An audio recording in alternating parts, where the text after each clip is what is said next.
slides. So you will be able to have access to those slides from NPA. So anything you see on the screen, you'll be able to have access to. One of the last slides that we have is a list of resources. So there'll be some other information that you can follow up on as well. Hey, but with that, let's get started. We're very excited here. So we know that I'm guessing that those of you who are joining are 340B or covered entities and have a particular interest in the changes that are occurring right now. We do know that there have been some recent changes in the 340B discount, the 340B drug discount program. And there really are some concerns by covered entities. So the expert panel joining us today is going to focus on these proposed 340B policy changes and the potential impacts as well, and where the industry is headed. So we're going to try to stop on time, so you'll probably see the notice when we're getting our 2-minute warning. So hopefully we'll have gotten through everything. All right, so you will see on one of the slides the bios of our expert panel. So you will be able to see where they're from and what their experience is as well. But for purposes of time, we didn't want to go over all those details. Actually, on the last slide then too, there will be contact information in case you wanted to reach out to them with any questions.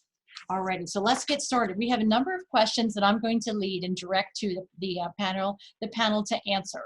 So again, for essence of time, please, comments, questions, please feel free to use that chat box so we can tie it all together at the end. So here's our first question, and this is going to go to Matt Moen from Integrated. Matt, can you talk about why the 340, about how and why 340B entities were started? Sure thing. Thank you, Dolores. And so I know that the group has some familiarity, obviously, with the 340B program, but I do think it is valuable to just touch upon a bit of this as it does impact kind of the further discussion, which is really a reminder that this program was created by congressional action. It was basically an extension of the Medicaid rebate program that they implemented in 1990 to give Medicaid programs around the country relief from what they termed high drug cost. So in 1992, they enacted the Section 340B of the Public Health Service Act to extend drug discount to a number of types of organizations collectively known as covered entities.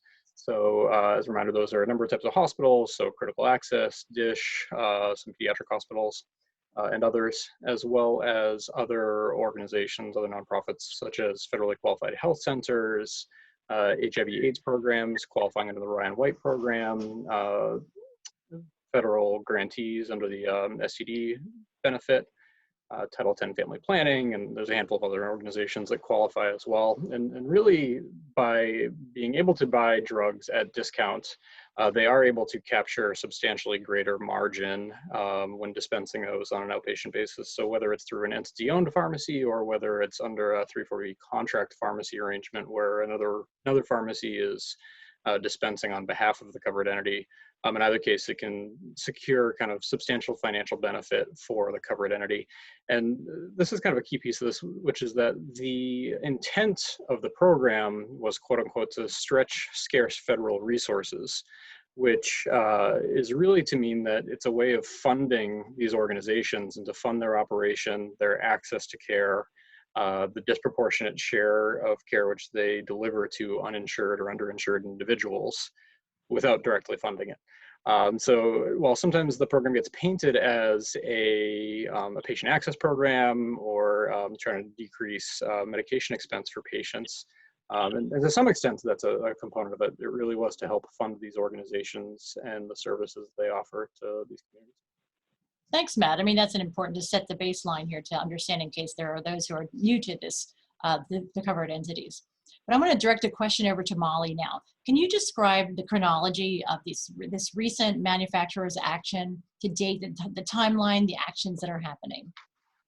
Absolutely, and thanks so much, Dolores. I appreciate it, and thanks to all you guys for joining us today.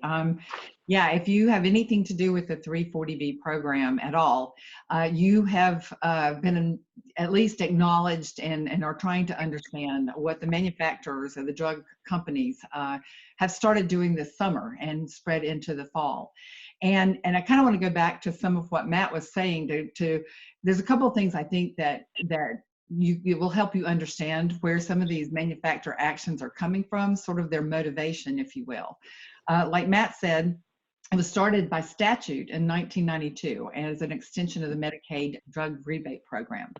And one of the important parts of that, it's important to know, is as part of Medicaid, pharma, and as part of this whole program, the way it's structured is pharma, the drug manufacturers, actually provide these discounts that allow, to Matt's point, the 340B entities to buy the drugs cheaper so they can refund extra programs and expand their reach and cover those losses that they've had through uncompensated care. And since pharma provides the discounts, that's what funds the program, not taxpayers. So you might know that pharma would have a vested interest in this. And it's important to remember that Medicaid, the programs in the states, get rebates as well. And so one of the very important aspects of compliance with 340B is to prevent a duplicate discount between, getting pharma dinged twice if the state takes a rebate, and so does the covered entity. So it's kind of important to know that. And as Matt said, the program expanded. And, in 1992, that was the law, that was the statute. But by policy in like 2010 and 2013, they were able to add those contract pharmacy relationships out into the community, the retail pharmacies. And that really upped the savings. It was a win for everybody, extended the access for their patients. And the retail pharmacies, were getting a benefit just to participate. So it was a very advantageous program. But as you can imagine, pharma's funding this, and it kind of exploded the savings that they were providing. And so they've had a lot of eyes on this, as well as a lot of their advocates, as well as you can imagine. So my slide here is, it's got a lot of words on it, and like Dolores said, we will provide this to you, and it describes the actions, but the main part there is in the middle as to what they decided to do. And I think those two things, pharma's funding it, and all these contract pharmacies were added, that kind of lays the motivational groundwork for some of what's going on. It started in June with Eli Lilly. They floated one drug, Cialis, and they said, we're going to change our interpretation. Doc, come in. Oh, Go yeah. ahead. Continue, Molly. Good. So Sorry, I Lilly. think you had some back. Okay, well, Lilly decided that they were going to change their interpretation of the program and the requirements, if you will. They were going to adhere to the statute, and they didn't believe the statutes and the policies that came after they had to follow. In other words, they thought they only needed to provide the 340B discounts for drugs that were offered or administered to the patients in the covered entity settings, the hospitals, the community health centers. And fast forward a couple of months, they decided, okay, we're not just going to do this with Cialis. In September, they decided to limit the distribution of all of their drug products except for insulin in the contract pharmacy, in the covered entities themselves, and exclude shipping the drugs to all these contract pharmacies that the 340B covered entities were working with. AstraZeneca followed suit, and in October decided to take the same approach and pulled all of their drugs out of the contract pharmacy market as well. So that was one avenue of how they're doing this. The second avenue was started by Merck at the beginning of July. And what Merck did was they sent all the covered entities a letter, and they said, what we would like for you to do, and it was under the guise of preventing or finding these Medicaid duplicate discounts, we want all of your claims data that, again, you're sending to the contract pharmacies to be sent to this platform that we're working with called 340B ESP. And to do that, they were asking all third parties, everybody, all the claims that were going through, not just Medicaid, to be sent. And they were actually kind of threatening if they didn't send this, like there'll be consequences. So Sanofi, as well as Novartis, jumped on that bandwagon. And there were a lot of pushback, HIPAA, PPI, contracts that entities have with contract pharmacies. There was a lot of pushback, and so a lot of covered entities did not respond to this. And because of that, Sanofi just jumped ship, and they said, okay, we're going to do what Lilly's doing. And so Lilly, Sanofi, and AstraZeneca just quit sending their products, except Lilly's insulin, to the contract pharmacy network. Novartis took a little bit different approach. They weren't getting it. They said, okay, you may not be sending this information. We wish you would, but what we're going to do is be a little more palatable. We're going to limit to a 40-mile radius of a parent covered 340B covered entity as to where you can have contract pharmacies. And that sounds a whole lot better, and it really is, but there's a lot of kind of gray area out there about specialty pharmacies, mail order, extended child sites of the parent entities. I mean, there's still a lot of questions about that.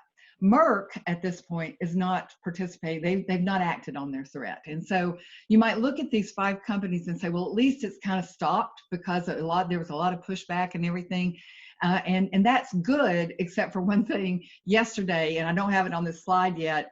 United Technologies is another pharma company, and they joined the party with yet another restriction on contract pharmacies. They have a limited amount of drugs, but you get the understanding is it's really all like interpretations that HRSA so far. And I know, Matt, we've talked about this. What are they going to do about it? But, there's a lot of different things going on. And Calderas is on there. They are a vendor, and we can talk about that a little bit later. They're trying to change some of the thing, working with the manufacturers as well, and how the program works. But you see, that's what's going on. And everybody's kind of like tentatively having to work with this and see how they're going to handle it. Thanks, Molly. Hey, a quick question, Matt, then. What do you think the government's response to this is going to be? So, so thus far it's been interesting, and I think we're also interested to see where it goes. To just touch upon one thing that Molly said, so I think it is an important distinction between kind of the statutory requirements of the program and then what has been covered through guidances that have been issued by HRSA over the life of the program, and that's, I think, where the crux of the conflict rests. So, historically, the perspective of certainly HRSA has been that guidances are enforceable. However, when Eli Lilly's position is that basically they're not. And so back in July, when they came out with this communication that they're going to cease shipping Cialis under a 340B discount to contract pharmacies, that seemed to be kind of baiting a response from HRSA. And I think some of us were pretty surprised to see that HRSA responded and said, you know what, they're right. We do lack the regulatory authority to compel them to comply with the contract pharmacy guidances. There's additional language there that said, we really hope you will, but they haven't been able to force the issue. And so I think that was surprising, because that did seem to be a bit of a pivot from HRSA's perspective over the 20-some odd years prior as it relates to guidances. Subsequently, there have been additional kind of government action. So the 340B program has seen strong bipartisan support from Congress. So there have been a number of letters sent from both sides of the aisle to HHS Secretary Azar in support of the program. The Republican leadership of the Energy and Commerce Committee and the Senate Help Committee issued a call for, so both a statement of support for the program and also a call for input as far as how it could be improved.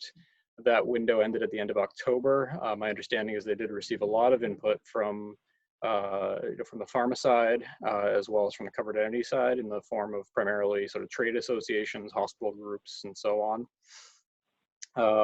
We've seen bipartisan communication from the majority of members of the House regarding to Secretary Azar and HHS regarding information about the Calderas program. We can talk about the potential rebates or rebate-driven model later in the discussion. Right.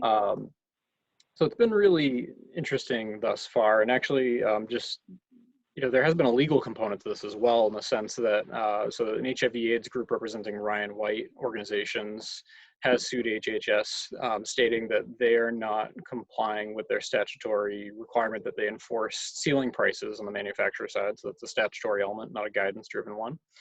And then there was also a suit filed by the National Association of Community Health Centers last month, and which seems to have stimulated action just in the past couple of days. And so what that lawsuit was alleging is that HHS has not, and HRSA has not complied with a component of the Affordable Care Act. So 10 years ago, when the ACA was passed, Congress stated that HHS had to promulgate and implement a administrative dispute resolution model, a formal administrative dispute resolution model for when these sort of situations arise where there is dispute between the manufacturer side and the covered entity side.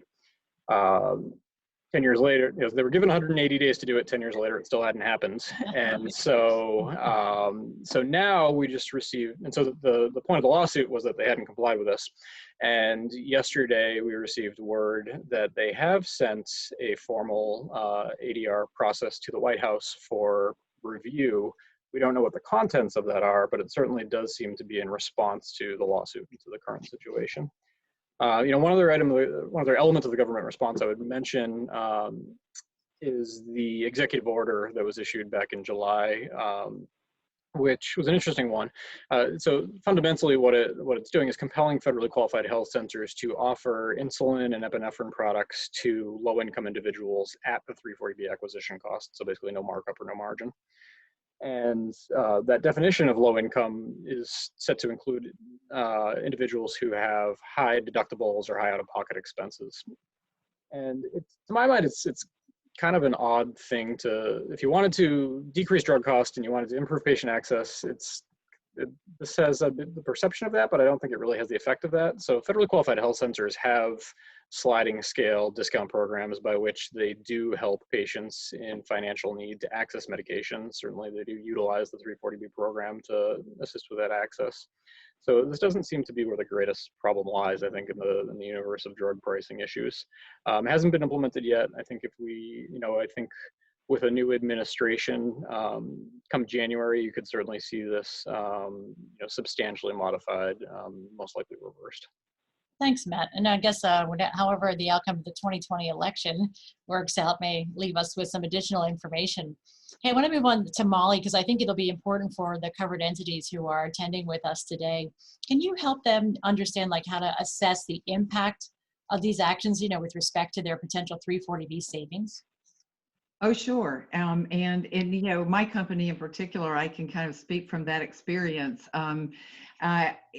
What the companies, what the covered entities are doing is obviously they were getting savings from all of these contract pharmacy relationships that they have.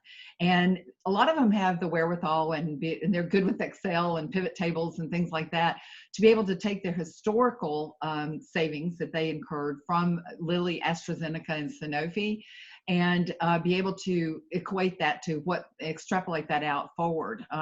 But what companies are actually also doing is taking that information and being able to add some more meat to it with respect to all the data that in our 340B software, we were able to cull, for them and really be able to isolate, okay, how much of these savings are you missing out on, and look at the different aspects of that. And so that's how, hopefully, it's a little bit detailed, but it's a good barometer. And the second piece of that is we're still accumulating.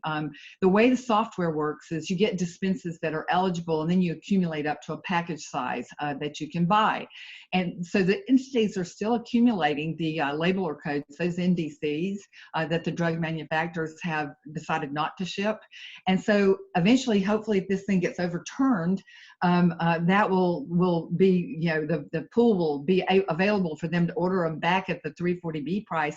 And then secondly, they'll be able to also say, hey, by statute, there's, like Matt said, they're supposed to offer this ceiling price and not above it. So it'll give them the wherewithal to calculate what above that ceiling price they had to lose out on and go back and try to get it. And so you got two different aspects of trying to make sure that they do the same for them as well. So that's the couple of things. There's some others I think that I don't know, Scott and Matt, that you want to add to that. All right, well, we're going to actually have Scott take the floor here, though. I'd like to hear about how Grane RX is supporting the 340B entities through this challenging time. Yeah, thanks, Dolores, and thanks everyone for attending. This is a challenging time, as we know, and as we've already heard so far, but our goal as a pharmacy provider in PACE is really to help and do more collaboration with groups like Molly and Matt and attorneys that are in the industry to kind of get the best gauge for what works best for PACE organizations. So, we want to provide PACE organizations with options and, so that they can run an efficient and clinically efficient operation. So ultimately they can save money and in this case, be able to continue generating revenue for their organization. So. Yeah, thanks, Scott. Hey, and because we anticipate some kind of impact. Matt, I have a question for you. If you can share what you're seeing with respect to your customers, your current customers, and how these covered entities are responding to these manufacturer actions. Sure thing, Dolores. So I think, Molly's spot on that there's an assessment component to this of trying to quantify what the impact is. I think that, one thing that I have seen with some of our organizations that have been more heavily dependent on the contract side of the 340B program for revenue, we do have some groups that we work with that are giving, sort of lending more weight to the possibility of opening an in-house pharmacy or entity-owned pharmacy, or expanding their entity-owned pharmacy program. Because thus far, the focus of these manufacturer actions has been on the contract side of things. And some of the manufacturing, it varies a little bit by the nature of the covered entity, because some of these manufacturers are allowing, if they do not have an entity-owned pharmacy, that they can designate a single contract pharmacy to still receive the drugs at a discount. So it's a little bit specific to the group, but certainly that's one thing that we've seen across a number of groups. Thanks, Matt. And Scott, I have a question, in terms of what Grane RX is planning to do in terms of working with manufacturers as a contracted pharmacy for the 340B entities, and still allow those covered entities to be entitled to the discount. Yeah, so we know manufacturers are not looking to target PACE organizations. They're really looking to target the hospitals, and specifically what Matt and Molly touched on is the contract pharmacy network. So, PACE is unique, and it's largely unknown by most of the healthcare institutions out there, including the manufacturers. So our team of advisors has really kind of connected and talked about what opportunities there might be able for us to kind of still be in that mix and provide. So our goal is to really reach out directly to these manufacturers and explain the value add that we provide to the PACE organization, so that we think that there will be an opportunity there to continue to work as a contract pharmacy for PACE providers out there. Thanks, Scott. And Molly, what actions have been taken really to try to reverse some of these effects? Well, as Matt mentioned, the administrative dispute resolution process has actually started up again. So that's a good thing. I think that, if HRSA had the regulatory power to monitor this or take action, that would be a big deal. And there are a lot of 340B organizations out there, like 340B Health and some others, and a lot of resources that Dolores, you mentioned that we're going to have up on the screen, that have really tried to, analyze what's going on and lobby, if you will, with Congress, because really it's going to take Congress to act, to, give HRSA the power to regulate or change, some of these assumptions that the manufacturers are making. So one thing I'd like to point out is, the election, it's kind of hard to say. There's a lot of things downward that with Medicaid expansion or not and stuff like that. I think the biggest thing is right now an ex-Lilly exec is actually over Health and Human Services, and with Alex Azar. And, if you believe in coincidences, that could be a coincidence, but maybe not. And so I think from that perspective, maybe some things will happen there as well. But with the lawsuits and a lot of the American Hospital Association, a lot of people are really trying to put pressure to see if we can get some of these changes. And Congress has really responded. It's quite a bipartisan accepted program, I believe. Thanks, Molly. Matt, I had a question for you with regard to what ways do you think that entities could minimize the impact via their drug utilization? Well, I think what you may see on the drug utilization side, if we work with the facts as they present themselves today, and you've got a handful of manufacturers that are implementing these restrictions, and then you've got a number of manufacturers that are not, I think you might see a shift away from products offered by the manufacturers that are involved, where there are therapeutic equivalents from other manufacturers that are still available to discount. And so that could be driven by, patients who are paying out of pocket. And so they, are going to be looking for the lowest cost available. Theoretically, not getting into the weeds of it too much, but on the Medicaid side, a number of state Medicaids for the fee-for-service program will reimburse for 340B drugs at the 340B discount price plus a dispense fee. It's possible that if this situation persists, they could modify their formularies to favor the drugs that are still receiving discount. So there are ways in which we could, I think, see a shift away from some of these products. Now, if other manufacturers jump in, then that could be a different scenario, or if this gets unwound through legislative action. All right, thanks, Matt. And I just wanted to remind our participants here in our room that on the screen there, you'll see the resources that are available. There's a lot of detailed information there that our experts have utilized as part of this, in addition to their experience too. So I'm going to invite you, if you have any questions or comments, to put them into the chat box. And I'm going to try to send out a general question for advice to Molly and Matt specifically, getting their opinion on what they think the future holds for covered entities in 340B. Molly, I'll start with you.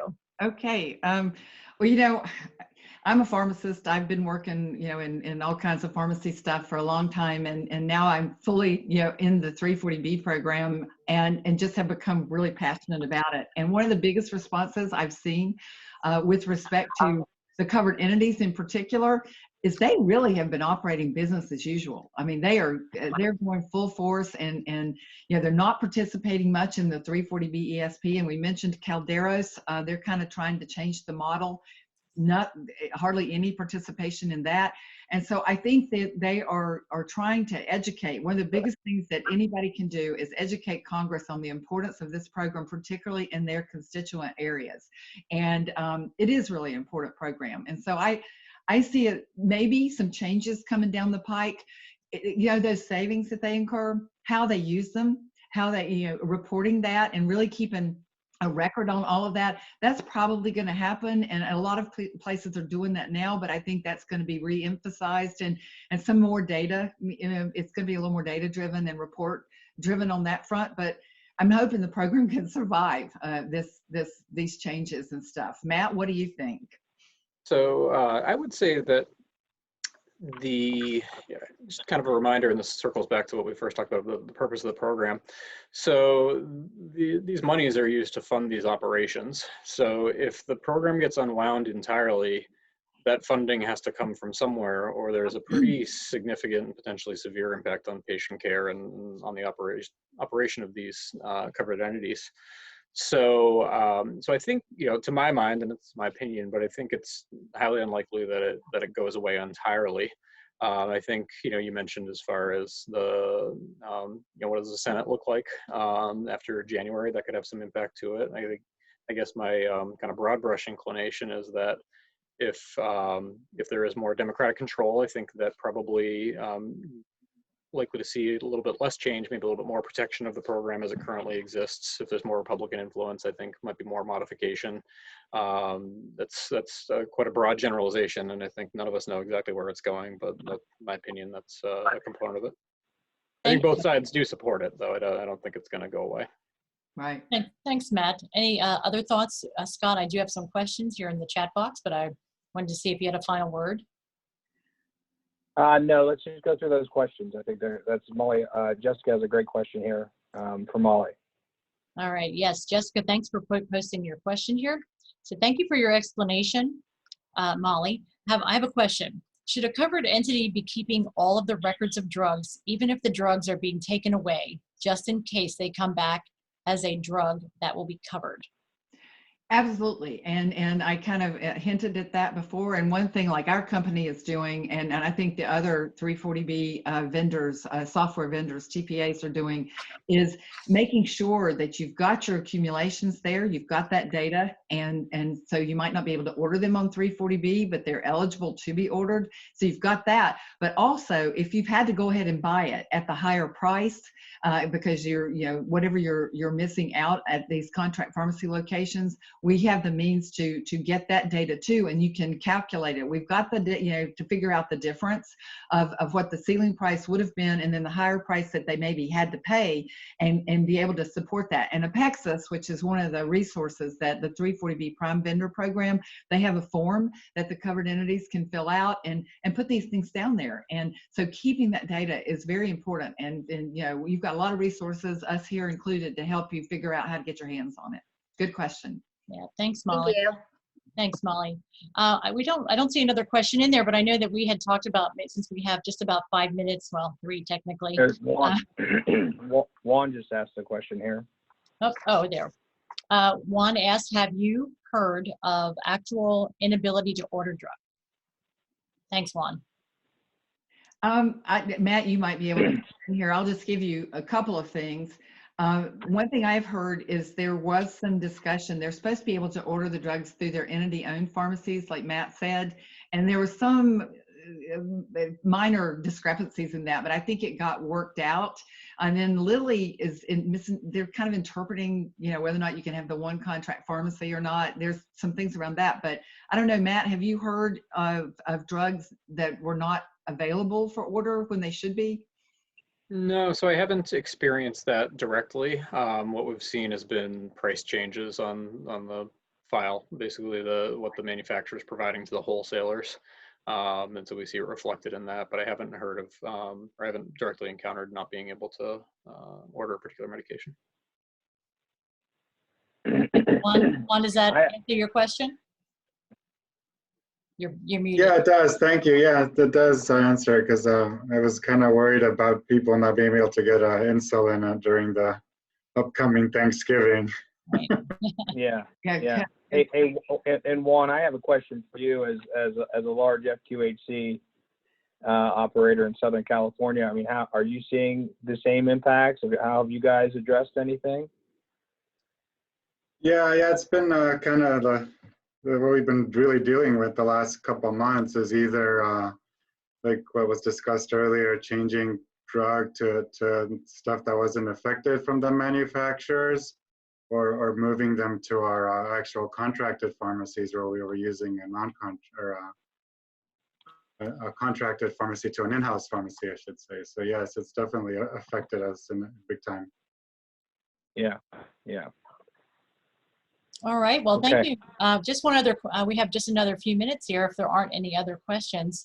I know we were going to circle back maybe just for a little bit of a conversation about the Calderor piece of this. We didn't get to, is that what you, is that how you, from our slide? Calderos. Yeah. Calderos, yes. So with the Calderos, I'll say my 2 cents, and then Molly, you can correct me. So on the Calderos side, so the platform is created with the stated intention of helping manufacturers avoid the duplicate discount situation that Molly was referencing earlier, whereby there's an upfront discount on the drug, and then Medicaid would also receive a rebate on that from the manufacturer down the line. So, what we're believing though is that this is part of a desired shift on the part of manufacturers, changing the program from a upfront discount program to a rebate-driven model, whereby covered entities would buy drugs at retail prices, dispense them, then submit their data via a company like Calderos, and have the manufacturers assess whether a particular prescription was eligible for 340B discounts, and then provide a rebate back to the covered entity. So the two big issues with this, of course, is that the manufacturers have a very vested financial interest in disqualifying claims from being eligible. And there also would be pretty significant cash flow implications for covered entities, where they're having to basically float that retail cost until they receive that money back. And it's really not, it's not how the 340B program as it's currently implemented works. So it would be a pretty substantial change. And I just want to add one quick thing. It's not really about Calderos, but it's kind of about the whole of this. Is like I mentioned, and we've referred to, Congress really needs to be educated. It's a very complicated program, and if they know about it and they know the importance in their constituents areas, they really are supportive of it. And yeah, maybe it needs a little change here and there, but I think getting everyone to make sure they have a voice, I think it's it's easy to support. And in this COVID time, it's been really rough on hospitals, so they couldn't have picked a worse time to do this. But at any rate, I just want to add my 2 cents on that part. It's a good program, and education is key. All right. Well, thank you so much. I appreciate our panelists. Looks like they're going to remove us, suction us back into the main room there. If you have any further questions, please feel free to reach out to us on the slide. There is the contact information. As we mentioned before, too, these slides will be available through NPA, and I'm sure that the recording may be available as well. I'm not sure. If not, you can contact Grane RX and we can make it available to you. Thanks again. Yeah, you can just shoot me an email. Yep, all right. Thank you, Molly. appreciate your expertise, very much appreciated. Matt, also too, we very much appreciate your expertise and you're willing to invest. And of course, always the famous Scott Sasso is always here to support the process. So we look forward to seeing you all again, hopefully live and in person next year at a real conference where we could be excited to exchange and just say hello and be together. In the meantime, we do wish you the very best of holiday time, especially as Thanksgiving comes up. We recommend that you follow your local guidelines to be safe and stay healthy. Thanks so much. Thanks. Thank you. Thank you. Bye. Thank you. We have a wrap-up session, and can you remind me what that other one, what the other topic is? Yes, so tomorrow we have two. The first one is design your own topic, where we invited people to share their ideas and people voted on the most popular ones. So there's a variety of ones being offered in the design your own topic. And it's followed by a wrap-up one where it's just our last opportunity to be together in person for the annual conference. So we're inviting people to share what's the, what did you take away from the annual conference? What's something that you learned from one of the sessions or one of your conversations? So just a very informal sort of end to the live portion of the annual conference. Obviously, it will continue on. Thanks, Robin. That's really helpful. I think we are all back together here as a larger group. So I want to thank everybody for the conversation. Thanks for joining us this afternoon or morning for folks on the West Coast. I hope